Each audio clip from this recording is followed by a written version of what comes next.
Assalamualaikum to all of you. I'm Mohammad Uzair Ali Khan and you are watching my YouTube channel. आज की video में जो हम MCQs डिस्कस करने जा रहे हैं that is related to the kinetic energy of a body connected by spring. So पूरी वीडियो को आपने बहुत गौर से समझना है क्योंकि हमने 2-3 MCQs डिस्कस करने हैं जो कि टिपिकल हैं थोड़े से. तो let's start. What the question is? A body connected to spring vibrates with an amplitude A. What will be its kinetic energy at a displacement equals to half of the amplitude. मतलब सवाल ये कह रहा है कि एक body है जो कि कनेक्ट है स्प्रिंग से और उस बॉडी का जो एम्पलीट्यूड है, एम्पलीट्यूड से मुराद मैक्सिमम डिस्प्लेसमेंट जो बॉडी ने कवर किया, वो एम्पलीट्यूड कितना है ए. आगे कह रहा है कि उस बॉडी की काइनेटिक एनर्जी कितनी होगी जब वो बॉडी अपने मैक्सिमम डिस्प्लेसमेंट के हाफ डिस्टेंस कवर करे. फॉर एग्जाम्पल मान लेते हैं कि ये बॉडी जो इस स्प्रिंग से कनेक्ट है, इस वक्त ये बॉडी जिस पोजीशन पर है ये इसकी मीन पोजीशन है. अब मैंने इस बॉडी को स्ट्रेच किया और स्ट्रेच करके फॉर एग्जाम्पल मैं बॉडी को लेके आ गया इस पॉइंट पर. अब इस पॉइंट पर बॉडी जो आई, यहां से जब मैंने इसे छोड़ा तो body will go back to its original position. तो ये जो पोजीशन है, इस पोजीशन को हम कहेंगे इस बॉडी की मैक्सिमम डिस्प्लेसमेंट. और ये मैक्सिमम डिस्प्लेसमेंट जो होता है यहां से लेके यहां तक, इसको हम डिनोट कराते हैं एक्स नॉट से. और यही मैक्सिमम डिस्प्लेसमेंट जो कि एक्स नॉट है वो उसने हमें कितना दिया हुआ है, ए दिया हुआ है. ठीक है जी. अब हम जानते हैं कि काइनेटिक एनर्जी का जो फॉर्मूला होता है for finding the vibrating body में जो काइनेटिक एनर्जी स्टोर होती है उसका फॉर्मूला इज इक्वल्स टू 1/2 के X naught square minus X square. अगर आपको ये फॉर्मूला याद नहीं है तो ये याद होना चाहिए क्योंकि इसके बगैर तो सॉल्व नहीं होना है एमसीक्यू. अच्छा, ये जो एक्स नॉट है हमने अभी पढ़ा, ये एक्स नॉट क्या है? This x not is the maximum displacement. याद रखिएगा, यहाँ पे लिख देता हूं ताकि आपको याद रहे. एक्स नॉट जो है वो मैक्सिमम डिस्प्लेसमेंट है और मैक्सिमम डिस्प्लेसमेंट उसने हमको कितना दिया है? मैक्सिमम डिस्प्लेसमेंट उसने हमको दिया है ए, जो कि एम्पलीट्यूड है. एम्पलीट्यूड मतलब मैक्सिमम डिस्प्लेसमेंट. आगे अगर मैं इस बॉडी को, ये तो हमने जान लिया कि यहां से लेके यहां तक ये मैक्सिमम डिस्प्लेसमेंट है. अगर मैं इस बॉडी को छोड़ता हूं, ये बॉडी वापस आती है. अच्छा, अब यहां पर ये जो फॉर्मूले में एक्स नॉट है, this is maximum displacement and this x is the distance covered by the body from mean position. ये एक्स क्या होता है जी? ये एक्स होता है डिस्टेंस फ्रॉम मीन पोजीशन. अच्छा, मीन पोजीशन से कितना डिस्टेंस? कितना भी हो सकता है. फॉर एग्जांपल ये बॉडी यहां से मूव करके मैं यहां तक लाया, यहां तक लाया, यहां तक लाया, तो जितना डिस्टेंस ये बॉडी कवर करेगी अपनी मीन पोजीशन से वो डिस्टेंस कहलाता है एक्स. और मैक्सिमम डिस्प्लेसमेंट जो होता है वो क्या कहलाता है? X not. ये बात तो हमको बहुत अच्छे से समझ में आ गई. अच्छा, अब मैं फाइंड करने जा रहा हूं इस बॉडी की मैक्सिमम काइनेटिक एनर्जी. पहले मैक्सिमम काइनेटिक एनर्जी फाइंड कर लेते हैं कि मैक्सिमम काइनेटिक एनर्जी क्या होगी. हम जानते हैं कि किसी भी बॉडी की जो मैक्सिमम काइनेटिक एनर्जी होती है वो अपनी मीन पोजीशन पर होती है. मीन पोजीशन से मुराद जिस पॉइंट से बॉडी ने चलना शुरू किया.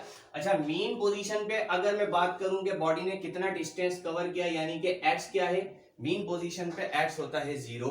तो फाइंडिंग मैक्सिमम काइनेटिक एनर्जी, पहले हम मैक्सिमम काइनेटिक एनर्जी फाइंड कर लेते हैं ताकि हमारे लिए क्वेश्चन सॉल्व करना इजी हो जाए. तो हम जानते हैं काइनेटिक एनर्जी का फॉर्मूला दैट इज 1/2 के X naught square minus X square. अच्छा, अपनी मीन पोजीशन पर क्योंकि बॉडी ने भी कोई डिस्टेंस कवर नहीं किया तो x बराबर 0 के है, मैं पुट कर रहा हूं x की जगह पे 0. और x नॉट जो कि मैक्सिमम डिस्प्लेसमेंट है वो उसने हमें कितना दिया है? a. तो x नॉट की जगह पे मैं a पुट कर रहा हूं और मीन पोजीशन की जगह पे 0. सो काइनेटिक एनर्जी जो कि हम मैक्सिमम काइनेटिक एनर्जी फाइंड कर रहे हैं 1/2, ये k तो स्प्रिंग कांस्टेंट है as it is. X nought की जगह पे a, एक्स नॉट पे स्क्वायर है a पे स्क्वायर माइनस x की जगह पे 0, 0 पे स्क्वायर, 0 पे स्क्वायर माइनस खत्म.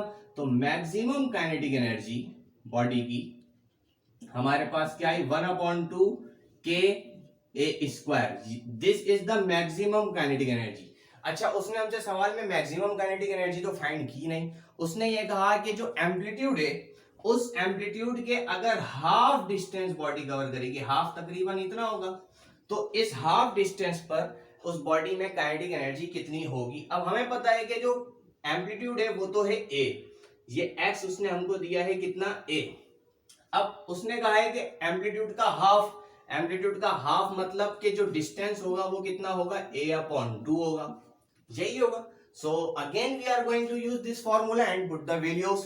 तो हम जानते हैं kinetic energy is equal to 1 upon 2 के एक्स नॉट की जगह पर एम्पलीट्यूड, एम्पलीट्यूड कितना है हमारे पास a, एक्स नॉट की जगह पे एम्पलीट्यूड a पे स्क्वायर माइनस एक्स की जगह पर आप क्या पुट करेंगे, आप एम्पलीट्यूड का हाफ जो कि कितना दिया है a अपॉन 2, तो we are going to put x की जगह पर a अपॉन 2। अच्छा x पे स्क्वायर है तो डेफिनेटली a अपॉन 2 पे भी स्क्वायर लगाएंगे, ठीक है जी। अब मैं ब्रैकेट खोलूंगा तो a पे भी स्क्वायर आएगा, स्क्वायर 2 पे भी आएगा, a पे स्क्वायर आएगा तो a स्क्वायर, ये स्क्वायर 2 पे आएगा तो 4 में यही लिख देता हूं डायरेक्ट, ताकि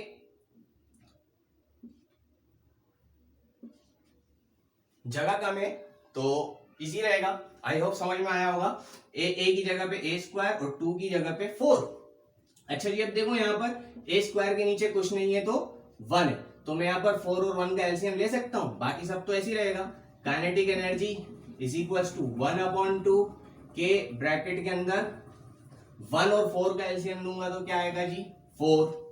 अब हमने यहाँ पर वही टेक्निक यूज करनी है, 4 को आप पहले a स्क्वायर से मल्टीप्लाई करोगे तो 4a स्क्वायर, फिर माइनस 1 को a स्क्वायर से मल्टीप्लाई करोगे तो 1a square.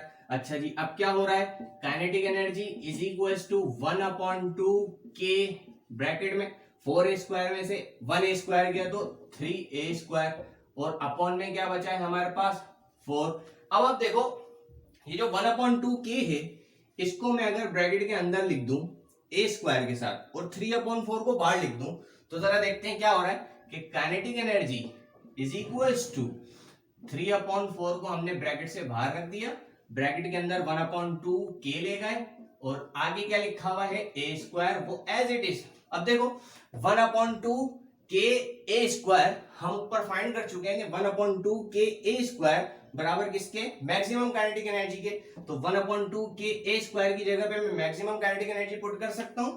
So putting kinetic energy is equal to 3 upon 4 as it is, आगे 1 अपॉन 2 के a स्क्वायर की जगह पे मैक्सिमम काइनेटिक एनर्जी, तो मैंने लिख दिया जी मैक्सिमम काइनेटिक एनर्जी।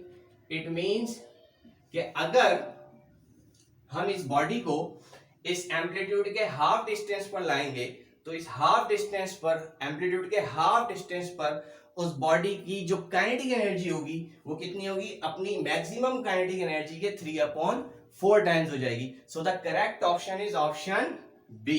आई होप कि ये एमसीक्यू क्लियर हुआ होगा आपको। Now we have to discuss the second MCQ.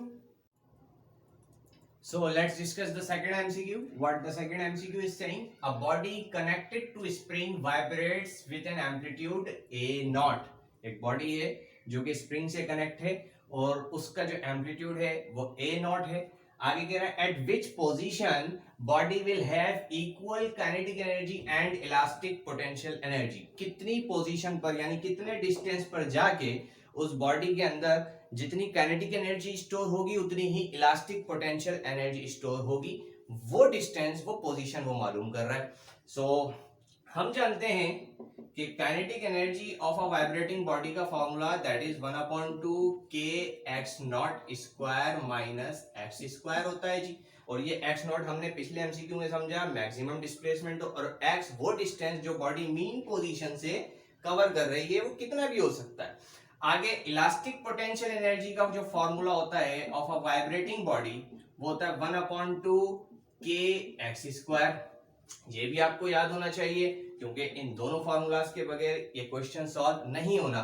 सवाल में उसने हमें क्या कंडीशन दी है, उसने कहा है कि काइनेटिक एनर्जी जो है वो इलास्टिक पोटेंशियल एनर्जी के बराबर होनी चाहिए। तो हमने कहा जी हम जानते हैं कि kinetic energy must be equal to elastic potential energy, यही कंडीशन है। So we have to put the values. Kinetic energy की जगह पे काइनेटिक एनर्जी का फॉर्मूला दैट इज 1 अपॉन 2 के X naught square minus X square, 1 upon 2 के X naught square minus X square, फिर bracket close, is equals to elastic potential energy की जगह पे इलास्टिक पोटेंशियल एनर्जी का फॉर्मूला दैट इज 1/2 के x square, 1/2 के x square. अच्छा, maximum displacement उसने कहा है कितना है हमारा ए नॉट, तो एक्स नॉट की जगह पे मैं ए नॉट पुट कर रहा हूं, 1/2 के एक्स नॉट की जगह पे ए नॉट, ऊपर स्क्वायर, आगे माइनस, ये एक्स तो वो डिस्टेंस है जिस डिस्टेंस पर बॉडी की काइनेटिक एनर्जी और इलास्टिक पोटेंशियल एनर्जी ने सेम होना है, तो ये तो मालूम करना है, तो एक्स स्क्वायर तो ऐसे ही रहेगा, आगे माइनस इज इक्वल्स टू 1/2 के एक्स स्क्वायर, ये भी एज इट इज। अच्छा जी, अब देखें क्या हो रहा है, 1/2 से 1/2 कैंसिल हो रहा है, के से के कैंसिल हो रहा है, जो बचा वो लिखें, यहाँ पे बचा A not square minus X square is equal to यहाँ पे एक्स स्क्वायर। अब देखो ये जो एक्स स्क्वायर है माइनस का, इसको इज इक्वल टू को उठा के उधर भेज दो क्योंकि सेम टर्म्स हैं, तो यहाँ पे क्या रह जाएगा, A not square is equal to x square, ये वाला माइनस का उठ के उधर आया, प्लस का x square, 1x square plus 1x square is equal to 2x square, तो यहाँ पर आ गया जी 2x स्क्वायर।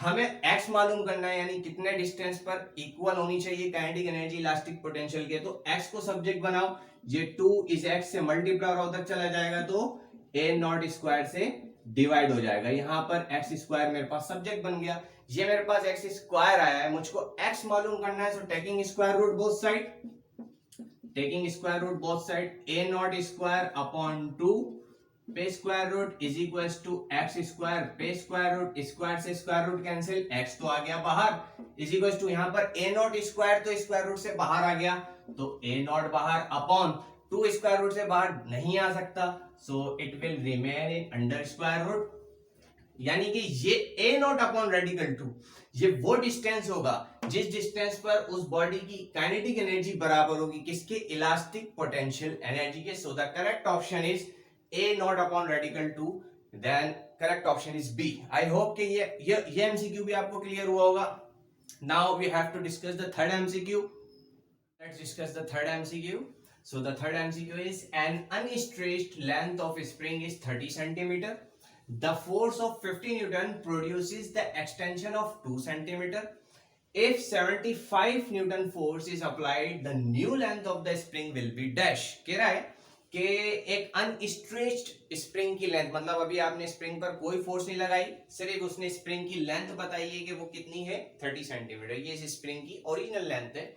आगे कह रहा है कि अगर मैं इस स्प्रिंग पर फोर्स लगाता हूं 50 न्यूटन की, तो उस स्प्रिंग में जो एक्सटेंशन प्रोड्यूस हो रहा है दैट इज 2 सेंटीमीटर। हमने इस स्प्रिंग पर फोर्स लगाई दैट इज 50 न्यूटन, जब हमने फोर्स लगाई तो इस स्प्रिंग ने कुछ ना कुछ डिस्टेंस कवर किया, और कितना डिस्टेंस कवर किया, यहां से लेके यहां तक, दैट इज 2 सेंटीमीटर, ये चीज। अच्छा, आगे कह रहा है अगर अपनी फोर्स में 50 से बढ़ा के कितनी कर दूं, 75 न्यूटन की कर दूं, यानी कि ये जो फोर्स है, अब इस फोर्स को हम बढ़ा रहे हैं 50 से कितना, 75 न्यूटन की कर दी, तो बताओ उस स्प्रिंग की जो न्यू लेंथ होगी वो कितनी होगी। अब जाहिर सी बात है 75 न्यूटन की फोर्स आपने अप्लाई की है तो डेफिनेटली ये बॉडी कुछ और आगे तक जाएगी।